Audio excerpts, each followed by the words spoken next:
Welcome back. Good to have you here.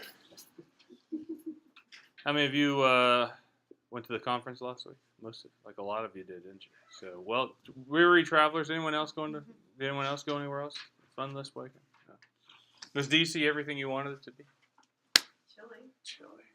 Too much rain. Oh, the conference. I swear, as I get older, I get less and less out of most of the conferences I go to.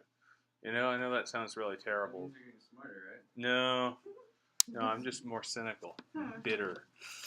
But I won't take my bitterness and cynicalness out on you. Today, the good news is we don't have a quiz. So you all are doing awesome on that. The bad news is we are going to make stuff up with data. No, I'm just kidding. No bad news at all. We're going to talk about missing data today. A topic that doesn't usually show up in multivariate class, but because we know all the parts involved in most missing data processes and solutions, we're going to talk about it because it's an easy extension. I wouldn't say easy. A quick extension from multivariate normal likelihoods, maximum likelihood, MCMC, and the like. So we are going to come up with ways to make up data today. Sound good? All right, so the key, well, we got to talk about missing data a little bit first. We're going to talk about what happens with missing data when we use maximum likelihood-based methods. And then we're going to do some multiple imputation versus in a method called predictive mean matching. And I will tell you, of late, in the last few weeks, I've become increasingly frustrated with the capabilities of R for the basics. So maybe I join you in your frustration. I can tell you next week's lecture I was already starting on, trying to figure out repeated measures ANOVA and R and just to kind of map it onto things. And it's crazy also. So not every package works for everything we need, which sucks. But at least this gives us something. Predictive mean matching in R and the philosophy for it sounds good in premise, but their execution of it leaves a little bit to be desired in the most famous package that they have for it. So we'll talk a little bit about that as we go forward. So today we're going to talk about missing data, the basics of missing data, types of missing data that exist. Again, this is going to be the big picture overview. There is a course taught on campus on missing data. Wei Wu teaches it in the psych department. A few of you are in her course now or have taken her course before. So these are things that you probably get much more in depth in her course. This is meant to be a survey for you here in multivariate because I'm hoping that you can take this and use it in your research without having to take the whole course. How's that sound? But that doesn't mean you're going to get everything from this lecture. We're going to talk about how not to handle missing data. It's going to be called like Missing Data Anonymous or something like that. Missing Data Users Anonymous. Because I've pretty much used all of these methods before or seen people use them. And so we're going to try to fix that. Talk about a little bit about ML, which is awesome for missing data. And then the multiple imputation, which is less awesome, but still, you know, we can lie with it or whatever. So, okay. Let's start with a data example. The first data example comes from the chapter from Craig Enders, his book that I assigned to you to read. So it's a nice chapter. I would say that it's one of the most readable books that of the assigned set in this group. So if you don't read anything else, read the Enders chapters. They're pretty good.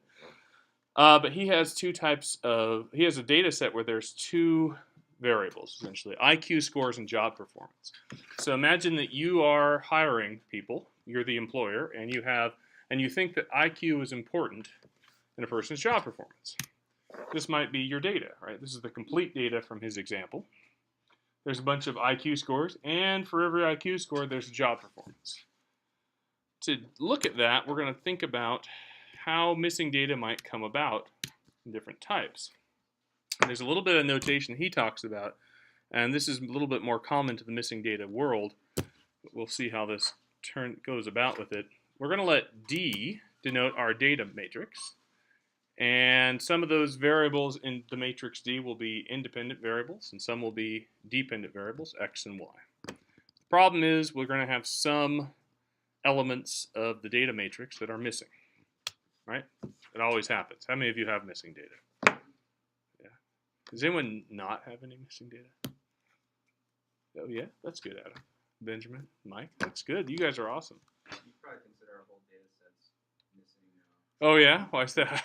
Because our answers Oh, I wouldn't say that. There's something there.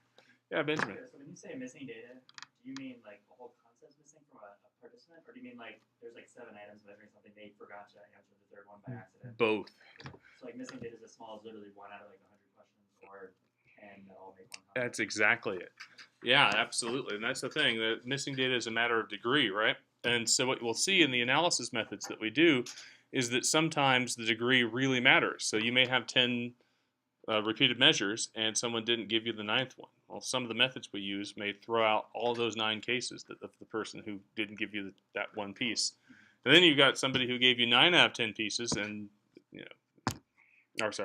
1 out of 10 pieces, and they get treated the same essentially. So we're going to talk about ramifications for how to handle this. But yes, both of those. It's like if you know you have like 200 cases when you run a method like regression that shows you like 190, that means 10 people forgot 100, probably just wrote all 10 cases. That's it, exactly. That is called Listwise Deletion, and it's bad. Especially if the data are missing and it's related to stuff that isn't in the data or part of the analysis itself. So we're going to talk about that. So I will tell you the notation for it's a little weird. I'm just going to kind of get through it a little quick just to kind of give you a background for it. Mainly, this is just to provide us with the statistical formulation of dependency, right? So when we talk about statistics, we talked about PDFs before, conditional distributions and marginal distributions. There's this idea of independence where if X and Y are independent, then their joint distribution can be formed as a product of each of their margins. The same thing goes with missing data. What we're going to talk about is how much dependency there is on the data that you have, conditional on the data that you don't, right? So that's going to give us some key features to it. So let's imagine we create a missing data matrix, or we create this alternate matrix M, right? It's the same size, same number of rows, same number of columns as our data. And all M is an indicator matrix, meaning it's either zeros or ones. So if you have data in D, then what you'll see in M is 0, right? For every case of data in D, you've got a 0 in M. And if you don't have data in D, what you have in M is a 1, right? So basically this M matrix is a set of indicators of whether or not the data are missing from what you're doing. Cool? Right? So we can think of M as having 2 parts to it. There's the observed part, and then there's the missing part. Right? Observed being a bunch of zeros, M being a bunch of ones. And there's a typology of missing data that shows up in commonly in practice. There's this typology, this rough typology. There's lots of ways that you can go with missing data, but these are the 3 broad categories. There's 3 things we talk about with missing data, trying to figure out not so much whether your data falls into one of these, because for a couple of them it's hard to exactly tell, but also what the ramifications of each of these is on your analyses that you're about to do, how you handle the missing data and how you do the analysis afterwards. The first type of missing data is missing completely at random. MCAR, the people in the business say. They call that in Ways class, MCAR. Yeah. Then there's MAR, which I don't really care to call it MAR, but I guess they call it that. And then there's MNAR for missing not at random, right? So the first 2 just really piss me off because there's missing completely at random. You're supposed to distinguish that from missing at random. Yeah, that sounds great, right? I don't quite get that. That's like, I used to live in Champaign-Urbana, and there was a street named Green Street that would go from Champaign to Urbana. But on each side of where the city line happened to be, there was an East and a West Green Street. So you couldn't just say I live on East Green. It would be East Green in Champaign or West Green, East Green in Urbana. And so oftentimes we got mail from Urbana or pizza delivered in the wrong place and so forth. So these 2. But these are the 2 biggest distinctions. Missing not at random is another weird thing. Here's how they all work. Missing completely at random. Data are missing if the events that lead to missingness are independent of the observed variables and the unobserved parameters of the statistical analysis you are going to conduct. So what does that mean?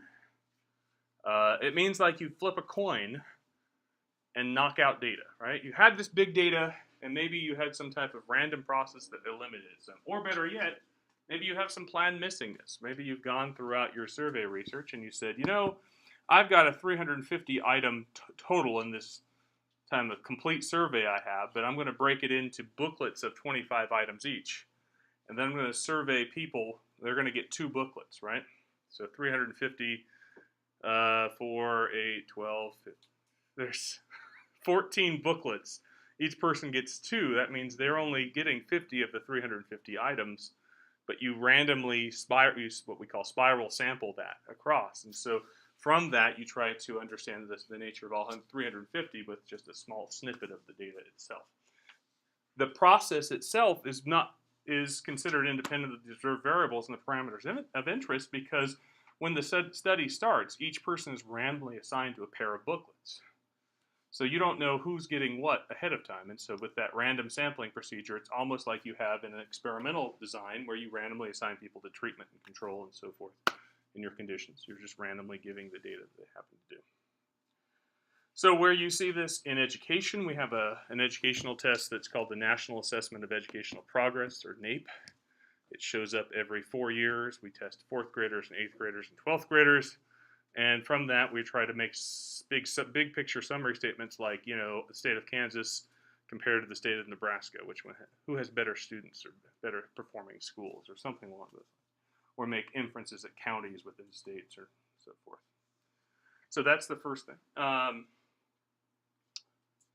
A little bit more formal definition of this is that the probability of data being missing, or the probability of observing a missing pattern given the data is independent, or better yet, M and D are independent of each other. You can just describe this conditional distribution with its marginal. Right, so this is essentially like flipping a coin. Missingness is random. So that's missing completely at random. And what's it do to your analysis? Well, depends on which method you use, but generally speaking, if you use listwise deletion, so basically you say, yeah, I know I've got missing data, I'm just going to throw out the incomplete cases. Then, or if you use multiple imputation, or if you use maximum likelihood, you actually don't have any noticeable bias in your results, right? You're not changing parameter values, which is good, right? So the true story that you're trying to uncover is still coming out of the data. The difficulty is, though, that your effective sample size gets lowered, because every piece of data that's missing is one less observation you have to go and understand what's happening. So your power will be smaller. You'll have less efficient estimates, right? The standard errors will be larger. It'll be harder to discover those effects. But the good news is you're not biasing anything, because bias is a big problem. Right. How are we doing so far? He looks excited. Missing data is just what a perfect way to end the afternoon, right? So here's an example of missing completely random data. This is from Craig's book. You just see those places where we don't observe a performance. So basically, it's like we said, we randomly selected our job applicant and hired them, and then we gave them a performance rating on the job, right? So there are some people who have high values of IQ that are missing performance, some people with low values of IQ, and so forth. And you'll see from this example, the mean of both, or of the complete cases, the people that give you both, mean IQ is 99.7. The mean IQ of incomplete cases is 100.8. It's a small sample, but those are roughly within the same range. So completely at random, coin flip. Better yet, that's what the C stands for. Coin flip, right? Flip a coin, see how it works, be happy. A bigger problem is missing at random. Why is it called missing at random? That drives me nuts. Maybe you guys in Ways class can tell me. No? No? Not going to tell me. There's a systematic missingness, but that's that random? It's the random process that derives it, I guess. So, data are missing at random if the probability of missing depends only on some or all of the observed data, right? So now the probability of missing, given the data, is a function of the observed data itself, right? So that means, yeah, there are some parts of the data missing, but we can construct what they would have been given what we've observed about the data to begin with, right? It's independent of the missing values themselves. There's not some additional story going on with missing that's causing it to happen. It's like saying, you know, we've got enough of the picture, we can piece together what the other one should have been. So here's a case in point, right? Let's imagine that you set up a job category where you said, I'm going to hire people with IQs better than 90, right? So now, if you did this, you hire all the people who apply with an IQ better than 90. You have their job performance, but you did not observe job performance for the applicants with an IQ less than 90. Right? So this is that indicator thing, that's that D-missing variable. And now what you'll see is that if we look at the incomplete cases only, right, just these, the mean IQ is 83.6. If we look at the mean IQ of the complete cases, it's 105.5. Right? So if we were going to do an analysis that only looked at the complete cases, it's going to be a little bit skewed because the sample of IQs won't represent the entire population that we have. It'll only represent the people who are bigger than 90. So that causes us a big problem. All right, the problem will be whatever analysis we choose to do could possibly be biased if we omit these data points in and of themselves. So if the data are missing at random, this bias results could occur. The inferences based on listwise deletion, right? Let's imagine we wanted to predict performance from IQ, right? If we did that, missing those data points, we would not get the full picture of what would happen. All right, so what we end up having is a bias. We will also have inefficiencies in our parameters. The standard errors will be different. The inferences based on ML, however, if you have a model that uses maximum likelihood, sure enough will be unbiased, but inefficient. Unbiased. So the nice thing about this is missing at random processes, which, well, we'll talk about it in just a little bit. If you're using maximum likelihood, if you're using multiple imputation, you're in good shape, right? You can fix it. You'll still have the problem of inefficiency, right? Because your effective sample size is smaller. Because you didn't observe two pieces of information, even if you're using ML. And the methods that we're going to look at today are going to focus on missing at random data themselves. How we doing? Questions? No. Good. Neither do I. I don't have questions either. Okay. So the last case is missing not at random, which is like the N stands for no go. No. Right? It's just terrible. That means that the reason that things are missing is in part due to the observed values, but also in part to the missing values. Right, so how on earth do you figure out what that happens to be?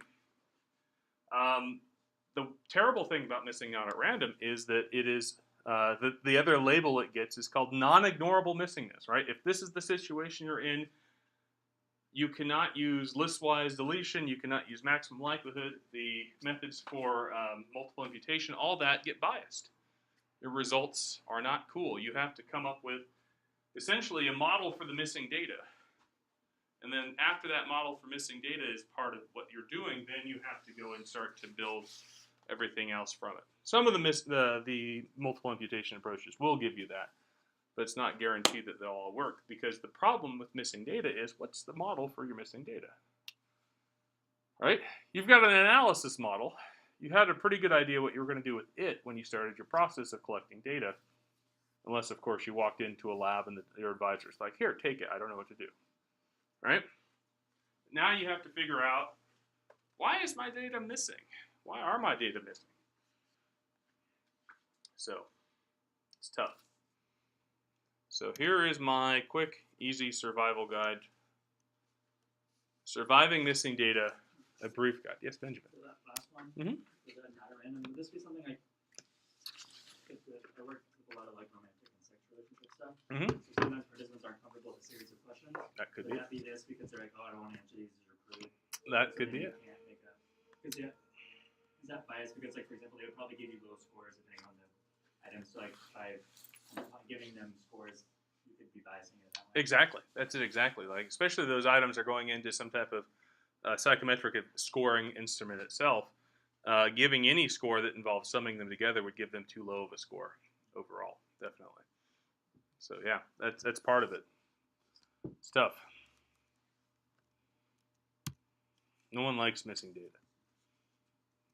So, by the way, as a guide, I'm a terrible subject, like in studies and stuff. I quit like giving people my data. I just am tired of like having. We feel like we're bombarded by surveys all the time, and like so now I completely say no to everything. But before I would sort of selectively answer.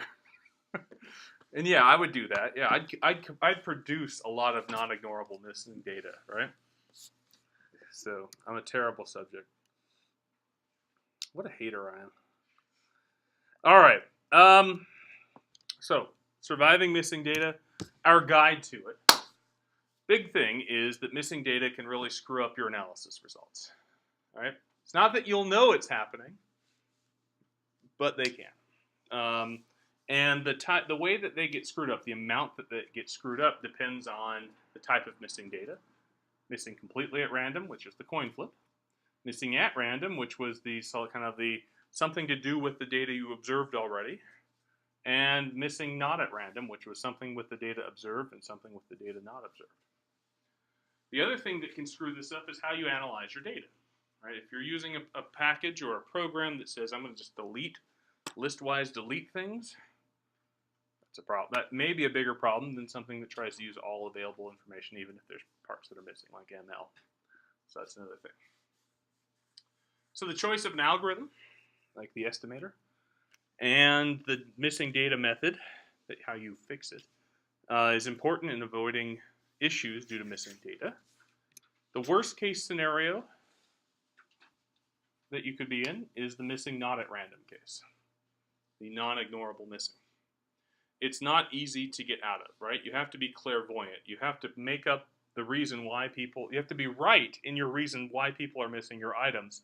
And then you have to sort of come up with a way to figure out what they would have said in light of that, right? So for the missing data on your survey about, let's say, attitudes towards sexual behavior or something along those lines, if you're only looking at that, but you didn't happen to collect whatever's related to someone not wanting to respond, like maybe a measure of social conservatism or something along those lines, how do you go and figure out what those people would have said? You may not have collected the data that would have given you the clues that say someone would not be part of it. Would it be unethical just to give them the lowest possible score? Like they know there's probably a 1 out of 7. Yeah, that's generally unethical. Yes. I would just give them an F. No, I'm just kidding. F is a bad idea. So basically, the point of the matter is you have to be clairvoyant, right? If your purpose of your study was attitudes towards sexual behavior, but not collected as part of that was kind of the indicator, a key as to why someone would not reply to certain questions, there's no way that you're going to know who or why a person's not responding. Right? So to fix missing not at random, you have to be clairvoyant. You have to sort of have a model for the missing data simultaneous to your model for the data itself. And all the models have to be right. Because there's plenty of models out there that will give you a shot at the missing data. But they may not give it to you correctly, right? So if you think about it, what we're trying to do with the model for the missing data is come up with like what we would call a propensity distribution, sort of a distribution of what the person would have said had we'd observed it. And because everything's with error, we're not quite sure the person would have rated the scale like a 5 or a 4 or a 3. It's usually some type of range. If our model is off on that, and then we go and take the new data that we just made and put it in a different model, guess what? That's going to happen to the results there. Right? They might be off as well. So it's kind of this compounding of every time we do a model, we have a chance we're being wrong. Every time now we have 2 models we have to worry about. One for missing data, one for the actual data. I will note that what we're going to do today with missing data, with our multiple imputation, does have a model for each of the missing values, which may also be wrong. So, the reality in practice is that this missing not at random, the no-go n, is a condition, as a condition is an afterthought. Right? It's impossible to know definitively whether your data are truly missing not at random. There's no statistical test that we can say. There's no thing we can do. We can just, so we basically treat any missing data as either missing at random or missing completely at random. Right? So we basically say, I have no idea. I have seen some papers and some studies in, I think here it's Medical Journal, Journal of Statistics and Medicine, that do a little bit of this, non-response for certain types of medical type of data. I haven't seen a lot of it in social sciences. Generally speaking, it's really hard to get people to comply. They're like me out there saying, I'm not going to give you my data. Forget it, right? That's effort. I don't have time for that. Now, so basically, we're down to MAR, right? Missing at random or missing completely at random, the coin flip. And sure enough, there is actually a test. There's a hypothesis test, or actually more than one hypothesis test, to see whether your data are missing completely at random. Right? So you can say, do I have missing completely at random data? And the hypothesis test is supposed to give you information as to whether or not you do. They do have some issues in their application, but generally speaking, in my experience with them, they reject the completely at random part, leaving us with sort of in the middle, missing at random. Right? So that's sort of the reality. The best case scenario is missing completely at random. Right? The completely random process, that was where we started. That's the coin flip. That's kind of the patterned missing that you sort of control if you could. If you have that, even if you, pretty much anything you do with your data, save for some of the old-fashioned methods of like mean imputation, will give you unbiased estimates. Your estimates, you'll have less power, you have less data, but you'll get fairly okay results. But MCAR is, I feel like in practice, MCAR is treated as equally unlikely as MAR, right? Missing completely at random is unlikely as missing not at random, right? Missing not at random, we have no idea how to handle that. Forget it, it just doesn't happen. Missing completely at random, yeah, we can pretend it doesn't happen, but most of the tests for it will say all the data don't fit that assumption, so we got to do something instead. So that leaves us with the middle ground, which is missing at random. So a lot of times, the way we proceed with missing data is to pretend it's missing at random itself. The good news about that is, under missing at random, most ML algorithms are unbiased.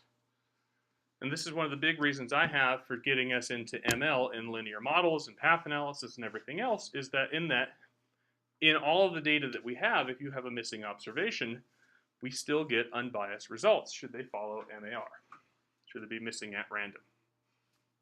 Which to me sounds like the typical standard we see in the social and educational science research world.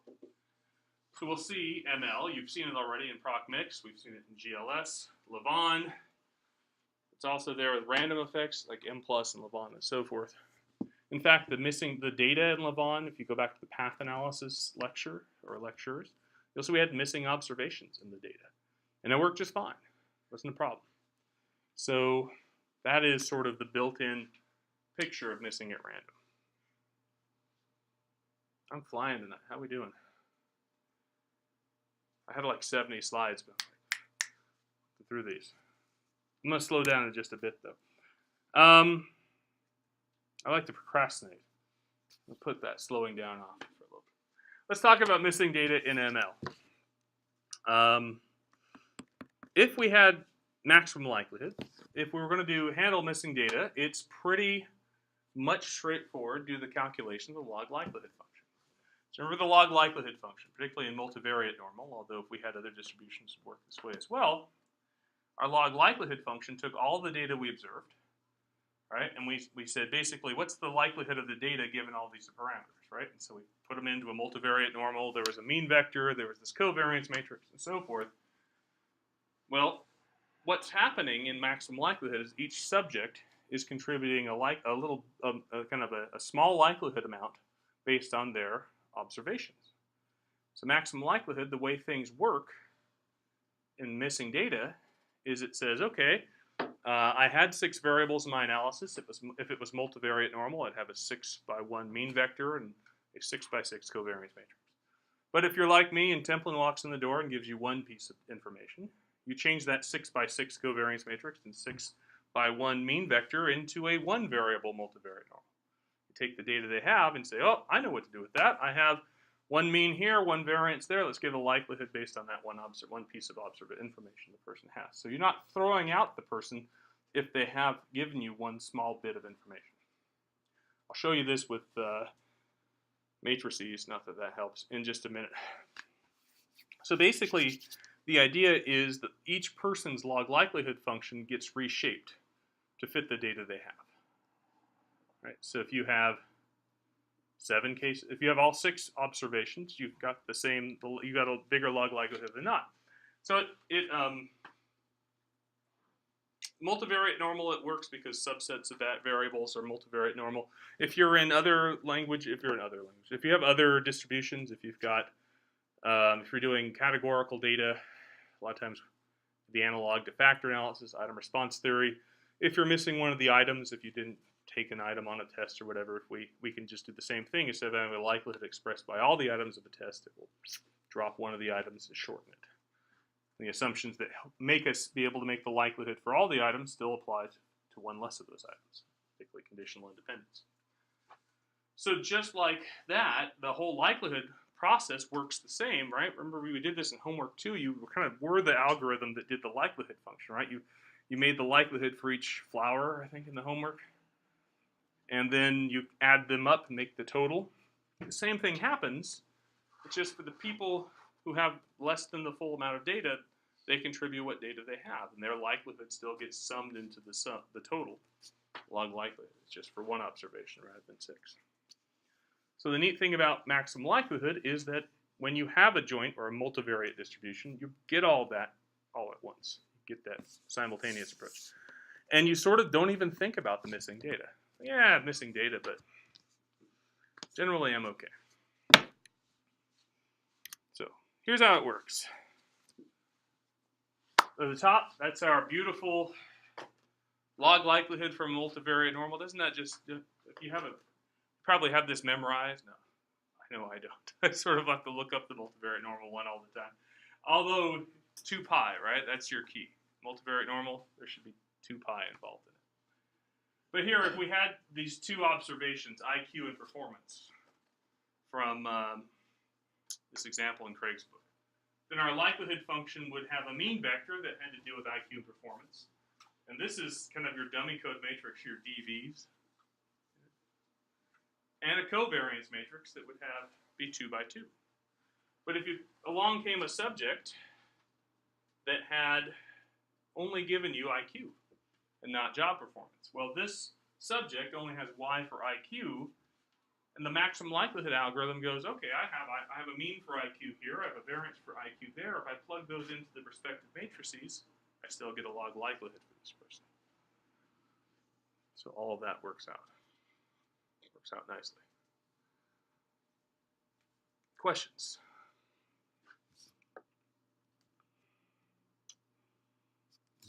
So now I'm going to show you a slide flipping into SAS, because I have this. The interesting thing about SAS is that a lot of the missing data in SAS are a little bit easier to see where it happens compared to, it's nice, compared to R. So I'm going to show this in SAS and R a little bit here. But if you, the bigger thing about it is it's what variables are in the likelihood.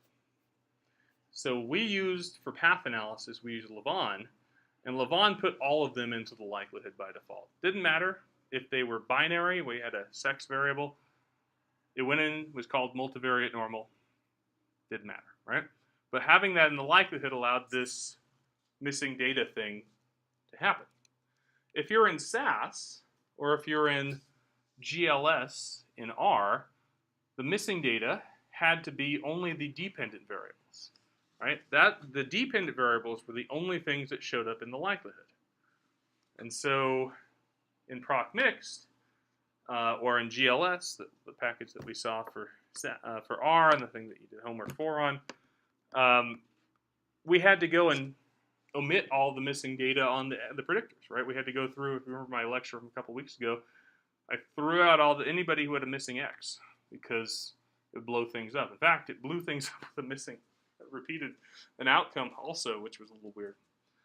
So the neat thing is if you're in SAS, the method is identical, the syntax is identical. And here's an example of what happens when we use SAS to compare and contrast the data. The complete data here, this is the covariance matrix. A variance of IQ is 189.6, the variance of performance 6.8, and covariance 19.5. Should we have deleted any observation that had one missing value, this is what our estimates would be. 115.6 for the variance of IQ. You see the big shrinkage in variance there. We chopped off the lower end of IQ. We shrunk our range, truncated it. 8 for performance was a little bit high, and then 19.4 on the off diagonal. When we go into PROC mixed, these same three estimates show up, and wouldn't you know, believe it or not, we get back to a little bit closer to where we need to be for things. The 189.6, for instance, for IQ shows up again because we're using all those data. So those cases that were thrown out, those 5 observations where IQ is below 90, we're using them again. We get back to that. The other thing I'll note is you can sort of see the covariance matrix SAS is using for each type of subject. This first person who only gives us IQ and not job performance, it has this 1-by-1 thing. And a subject that gives us both IQ and job performance has a 2-by-2. Right? So basically using different covariance matrices for the different people. Questions? Okay. Mean vectors. The MCAR data looks like this. IQ is 93.73 on average. Performance 10.6. The complete data was 110.35. If we go in and use our ML algorithm, we'll see that the intercept of 10.6 is essentially the dummy code. This is the dummy coded version of this, right? So we have a dummy code for this case IQ. 10.6, the intercept is the value here, and then 10.6 plus 89.35 gives us a number that should be right around 100 for our mean of IQ itself. So we're getting back to where we were with the full thing. So it's awesome. No, I don't know if that's it. Too long, didn't read. Too long, didn't pay attention. Everybody seems really quiet tonight. Are you really angry because homework 4 sucked? Is that it? Megan's raising her eyebrows like yes. Now she's turning red. Megan's really angry because it sucked. The same thing goes on here with what we have. So basically this.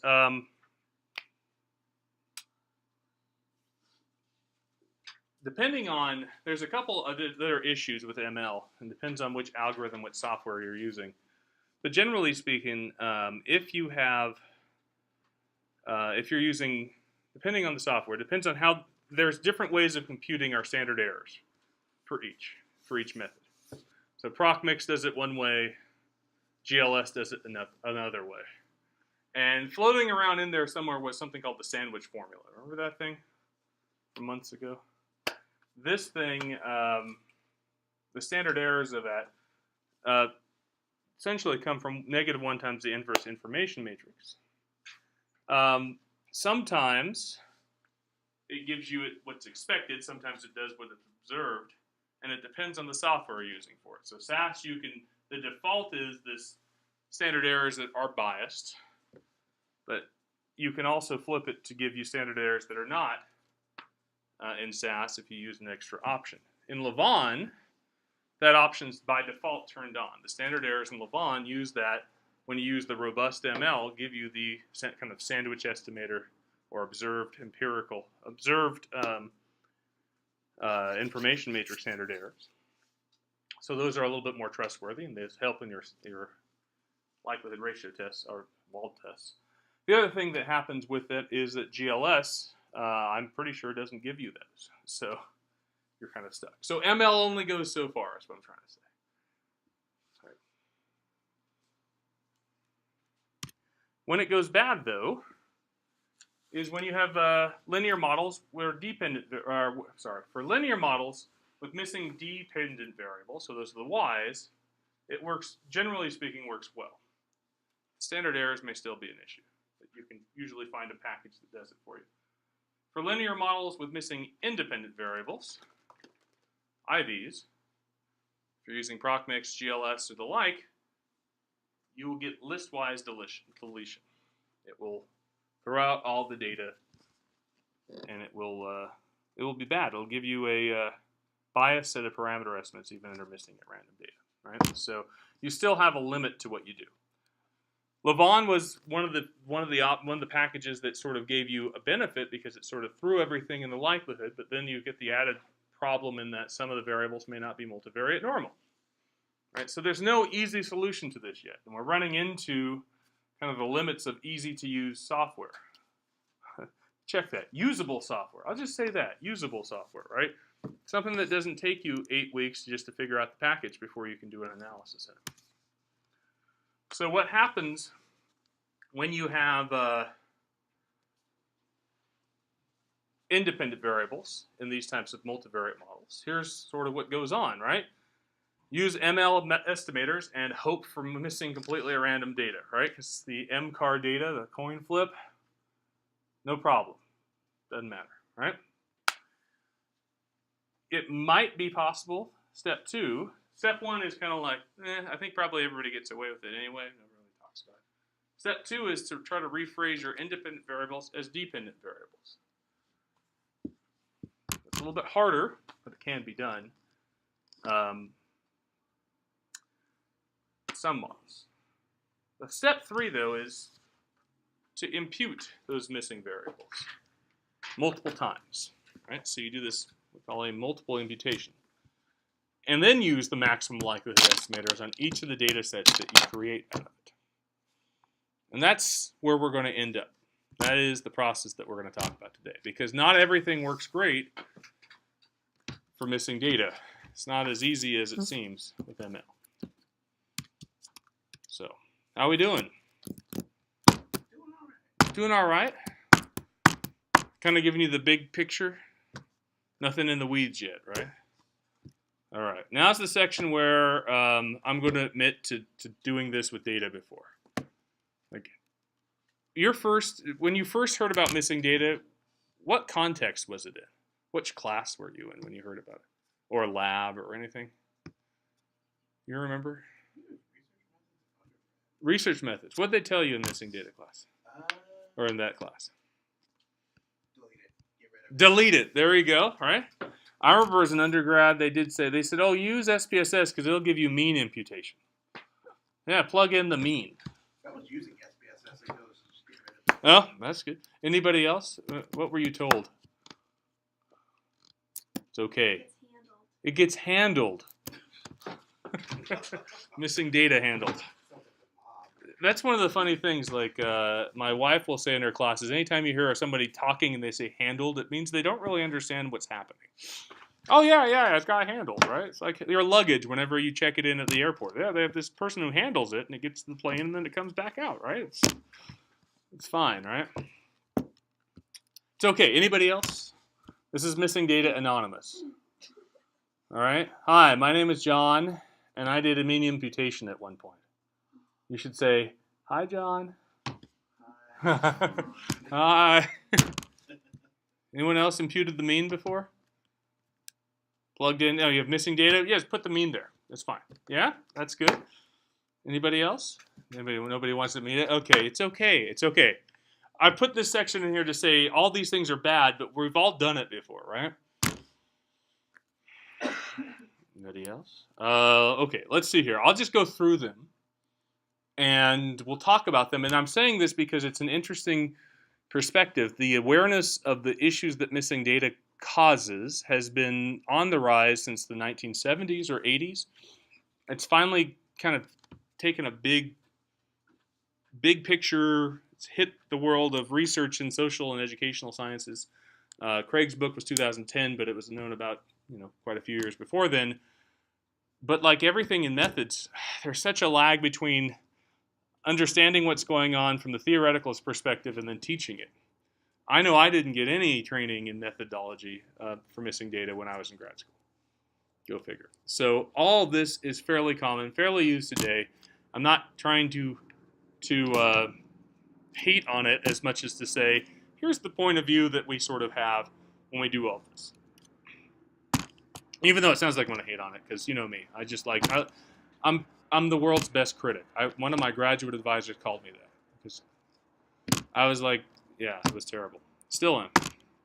So, dealing with missing data is important as the mechanisms that you choose can dramatically alter your result. By the way, handling and dealing, same synonyms. Dealing with, handling missing data. How you treat your missing data will impact the results that you get and could impact your ability to publish or graduate or get a grant or something along those lines. Which sounds really bad. Now you're going to try all these methods and see which one works and see if you can sell it to the reviewers. Yeah, don't do that. So the point, this point was not fully realized when these methods were first created, is not fully realized today, but I think it's finally taking hold, and we're starting to understand a little bit more about what's happening. And in a broader sense, learning about this helped me learn a lot more about certain things in statistics that we do already, because the problem of missing data and what we do with it involves the problem of kind of what we do with standard errors, right? Why we computed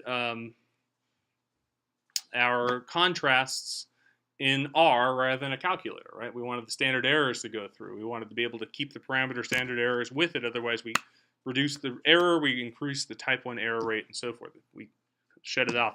Same thing happens with missing data. A lot of the methods that we're going to see here shrunk variance more than it shrunk the mean. And when you shrink the variance, everything looks better, right? You get this artificial inflation of power, meaning you get type 1 error rates. So this is a big problem. So none of these should be used. Don't use them, please. But that's okay. I'm going to tell you I've used all of them at some point in my life. So I'm not trying to pick on you. Missing data anonymous. And if you have an advisor who is using them or insist on it, then just realize this is what's happening. Okay? So first is deletion methods, as Devane said, or Walter said. If it's not in there, delete it. Get rid of it. Research Methods 101. North Texas? North Texas edition. I believe the mean green, right? I believe at American River Community College, when I went to school in community college, they said the same thing. Deletion methods delete data. And whether you delete a pair, like if you have a correlation, there's an X and a Y involved in that. Deleting one of those, imagine you have X and Y and you have only observed Y for one of the people, that's sometimes called pairwise deletion, right? Because you may have variables X, Y, and Z, and for a given person, they may not give you Y, so you can't form their correlation, you can't give their information of the correlation between X and Y, but because you still have X and Z with those that person, you can get you can use their data for that. That's called pairwise deletion, right? So basically, deleting as kind of statistic by statistic as you go forward. The other type of deletion there is listwise deletion, which is deleting the entire person's data if any of the variables are missing. So the case I think that I talked about with Benjamin to start with, if you had 10 items of a test and the person didn't give you one of them, listwise deletion would be to throw out all 9 other ones that they did give you, because the one of them that they did happened to not be there. Yeah. Like with that, so when I go through and start doing my data, obviously some observations like the person just didn't finish. Right. So for example, say there's like 6 components, they did 5 of them, they just didn't do 6 because they got bored or something. Mm-hmm. So is that, so are you saying that's bad? It's very bad. Yeah, deleting it either way, didn't finish or whatever, puts a lot of assumptions about why you're happening, right? So you think about it, if you delete any observation from an analysis, it's like saying that person didn't exist, right?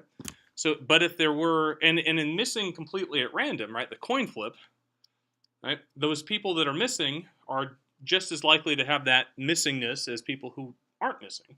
So it doesn't bias your results, it just shrinks your standard error, or sorry, makes it harder to find effects, shrinks your power. But if any other case, if you've got a trend, if people can't get to the end of the test, or better yet, ability or the trait that you're after is related to being able to finish, if speededness means something, if you delete their cases, it's like you've artificially said everybody else speeded, you've cut off the level where they can't get to the end, right? So how do you know like how far, like if you have 6, right? Mhm. They only did 1 and they stopped. Like how do you know, I mean, if someone gives me their age and race of ethnicity, boom, I can guess the rest of them? Like how do you know, like, Yeah, that's what people try to do. I don't think you'll do it very well. If you do the methods that we're going to talk about, particularly for multiple imputation, the less data someone gives you, the more variance in what the missing responses should have. And so when you are imputing it, you're going to be imputing it multiple times. You're going to be imputing from a distribution with very wide variance. So some of the data sets, they'll be at the high end, some will be at the low end. And in the aggregate, it's kind of like having no information on a person, right? But you still can use them. For the people who are giving you more and more information, it's like you're more precisely pinpointing where their data are coming from. So basically, if they open up that survey, I can use them. That's what people say, yes. That's it. I think, generally speaking, if you just have 3 things involved in it, you're probably not going to get a lot of information on it. But technically, we just throw them in the data as well and let it sort itself out. That sounds like a bad idea, but it is true. The hard part is you never know, because if your data truly are missing completely at random, it won't bias. It's just going to give you, okay, yeah, it just happened. It was a random fluke. But if the process, if it's missing at random, it means it's related to something in the data, right? So now all of a sudden there's a bias coming in, or if it's missing not at random, there's a lot of bias that could be in. So it would be a big problem. Could be a big problem. So yes, not good. All right, listwise deletion. I've done this too. Anyone else? I did this in the example with GLS, where I got rid of all the predictors that didn't have one of the X's, right? There you have it. Listwise deletion lists all of the data from an observation if only one or more of the missing variables are missing. Right? It's frequently used in stat packages. That's why I did it, in fact, to get us to use GLS.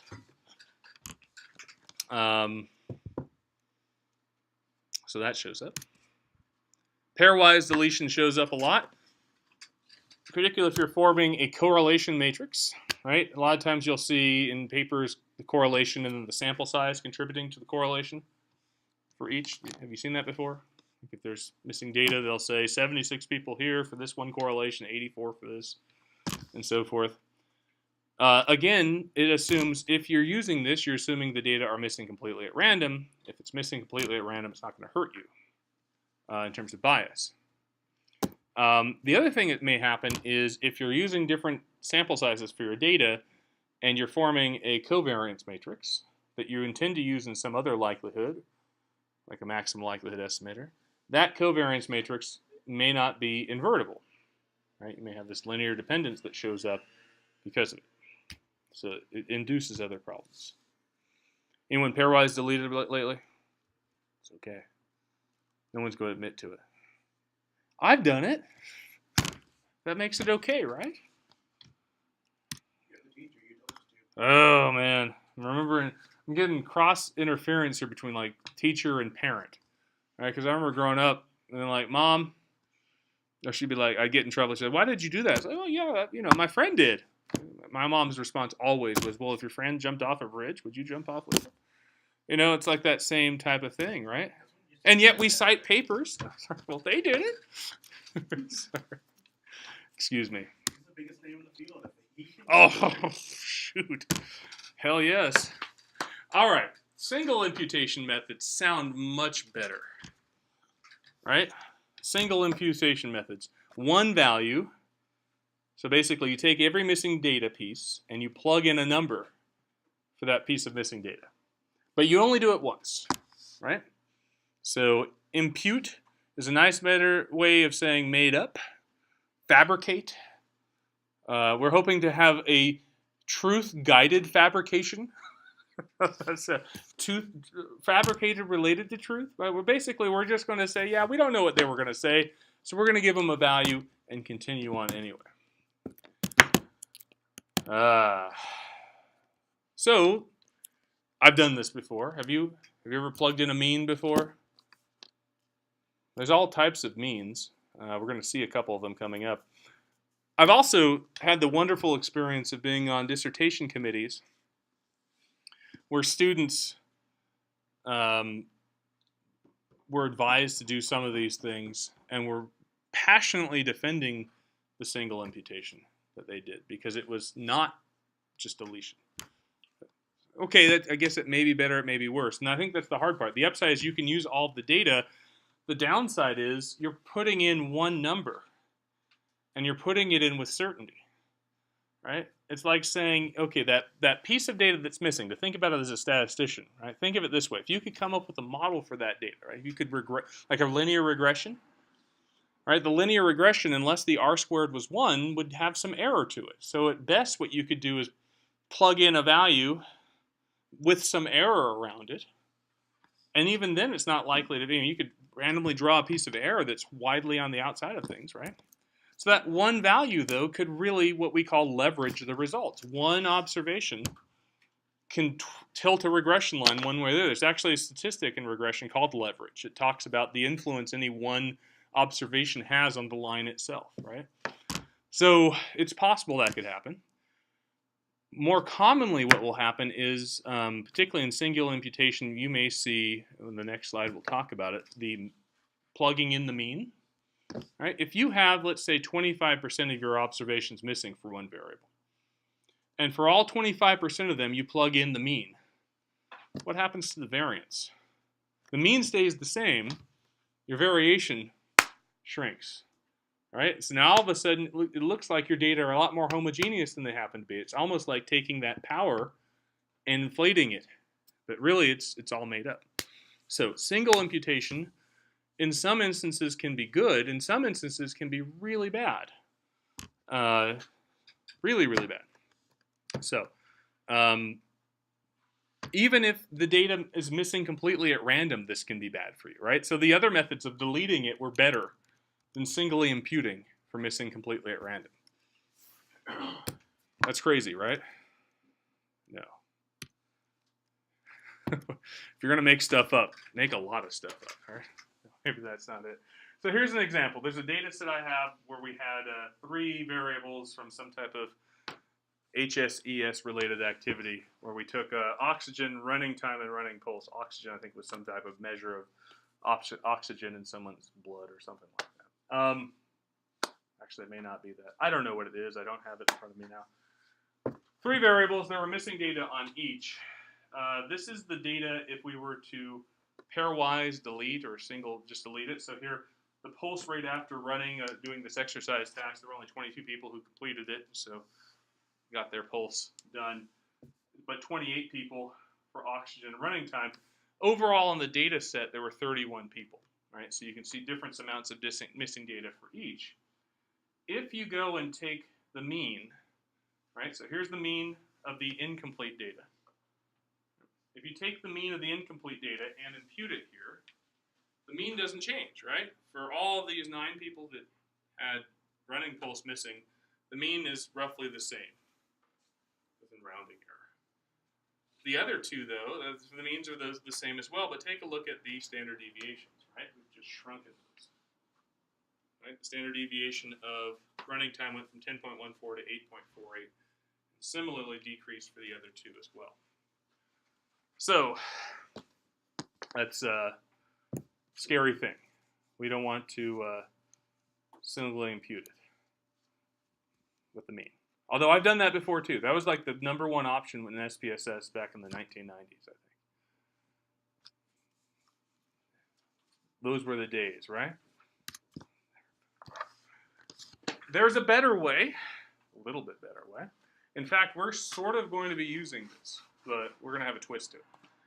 This is conditional mean imputation, right? So we have these 3 variables, oxygen, runtime, and pulse. What if we created a regression where we predicted each variable from the other 2? right? And instead of the mean that we plug in the predicted value for each person for these. Sounds good, right? That could be better. Right? That is actually more accurate than the conditional mean imputation, because we'll now have a little bit more variability, and depending on how good these regressions are, we may have a little bit more accurate responses that we've plugged in, that we've made up. But we still have run the risk. What will govern how good this happens to be is how good each of these regression lines are. Right? If these regressions had one perfect R-squares, all three of them, this would be just as good as if we, as anything else that we would do. But how many times do you see perfect R-squares? What's the best R-square you've seen in your data? Definitely looks like you got 0.3. That's good. That's a pretty good one, though. Yeah, Mike? 0.73. Points. Okay, so now you guys are like much more physiologically based, right? 0.73 for what? Never mind. Because the 0.73 matters, right? I've always done this when I taught this type of class. It's like I want to come up with like a hall of fame for the R square, like, and have it on my wall, and like, you know, like I put 0.73, I might enter into like the hall of fame. And like, if I did this, I've been doing this teaching and making this terrible joke for another like 11 years. I think I would have had 2 people with 0.73 or higher, right? And that's just it, right? So if you go and predict one of these outcomes, that R squared is an index of kind of on average how far off from the line it is. It's not really scaled, but it's kind of a related to that. So you're going to be shrinking. You're not going to be having that error get through into the next results, and that's where the shrinking of standard errors is going to happen, right? You might bias things. You certainly will shrink your standard errors, and that's going to cause all sorts of issues with figuring out what's going on in your data. But it sounds much better, right? Conditional mean. Still a mean. I remember like my second PhD defense. This was a student on this campus in communication studies, of all places. And this person was advised by my colleague in psych to do this because it wasn't imputation. It was better. It's not mean imputation. It actually is mean imputation. We have this argument whether or not this is mean imputation. It's a conditional mean. It's still not random, right? So, okay. If the problem with this is that it's not random, what if we add error to each of these? What if we say, you know what, for each of these values that we're going to go plug in, what if we go and randomly generate some type of error based on this E, or the variance of E, right? We go and plug it. We have a conditional mean, and we add to it some very random value that we draw from the computer. So now we plug in one number for each person, and that number will bounce around a little bit more. It won't be right on the regression line. It'll be somewhere in that what the model is saying for it. And this is still improved. That's awesome. But it's not quite where we need it to be because it's only done once, right? So it assumes it's getting better. It assumes missing at random rather than missing completely at random. And what we're going to do is we're going to do this, almost this, for our multiple imputation itself. So the next couple slides, I don't know if you've ever done before. We're going to borrow from this actually coming up too. There's something called hot deck matching, which sounds really weird to me. Like, I can't imagine what that would be.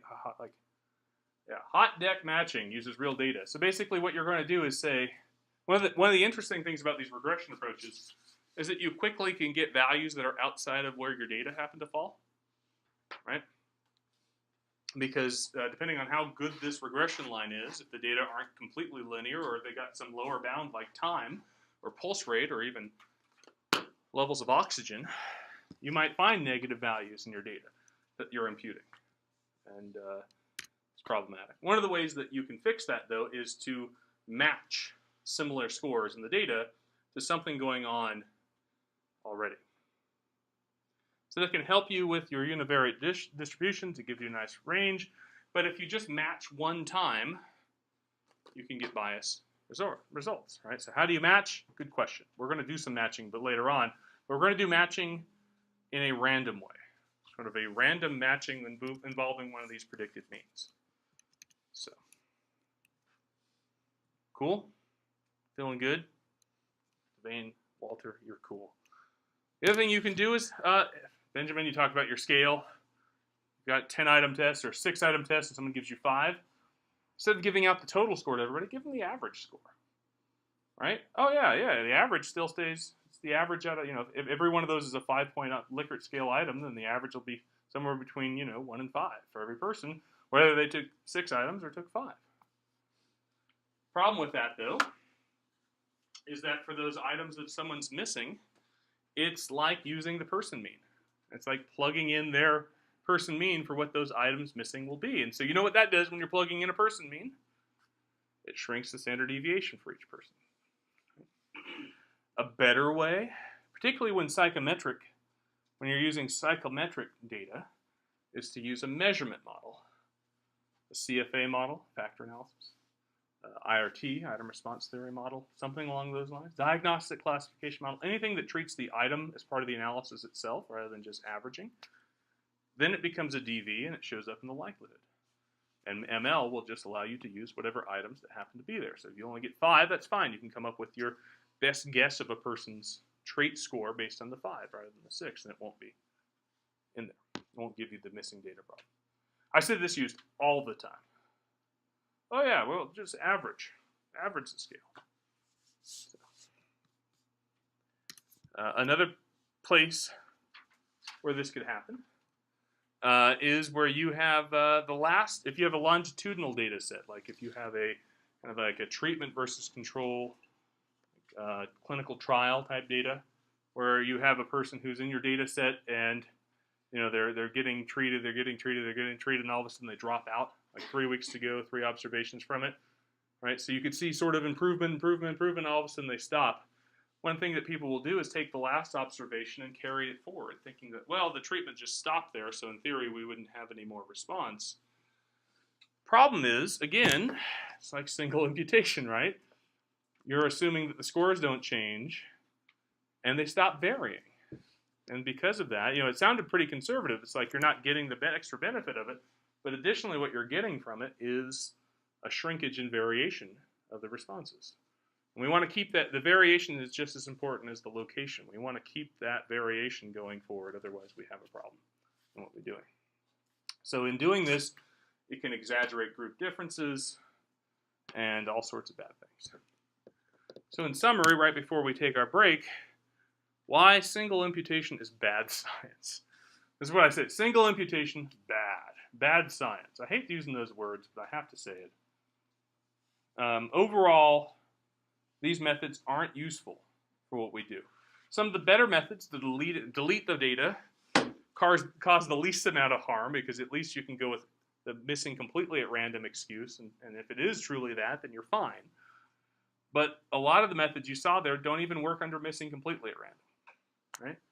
So your story that you get from your data, the parameter estimates, their standard errors, p-values, the hypothesis test, everything that you want to publish may be inaccurate. May lead to type 1 error rate issues. You've got all sorts of things going together that kind of throw things up. Are you guys familiar with the issues that we're seeing in the replication of studies in science these days? In social sciences, there's like this replication project. Have you heard of this? Where there's a group of people who picked 100 studies from, I think, influential psychology journals, and try to replicate them. And they're finding that replication is very difficult for some. There were some, what was it, like 64 or 65 couldn't replicate the same results from before. Now you think about type 1 error rates, right? That's supposed to give you a hint as to replicability. All of those results had p-values that looked pretty small, but there are ways where the p-values may look small, but actually be inaccurate. And I think this is part of it. Missing data is one of the methods. By the way, measurement models are another one. There's all sorts of things, but it's all related to this. It's what do you do with error? What do you do with variability? You have to keep the variability in the data and the analysis to make sure the p-values are as accurate as possible. So go do qualitative science. Replication, I wonder if there's any qualitative studies in replicated. I mean, I'm pretty sure you could probably replicate those. I'm not ripping on qualitative science. I'm just saying this is one of the reasons quantitative data analysis is so hard and shouldn't be taken lightly, is that there are lots of reasons where you can screw up. And that's not good. So putting it together, if you use single imputation, you will likely end up making conclusions about your data that are wrong. So that's not good. If you do it, don't tell anybody I helped you with it. And don't point at any papers that I was involved in that did it. I don't think any of mine did. Hope not. Anyway, I just happened to come along when awareness was a little bit higher than it was 10 years before that. So, okay, let's take a break, come back, and we're going to talk about the wonders of multiple imputation.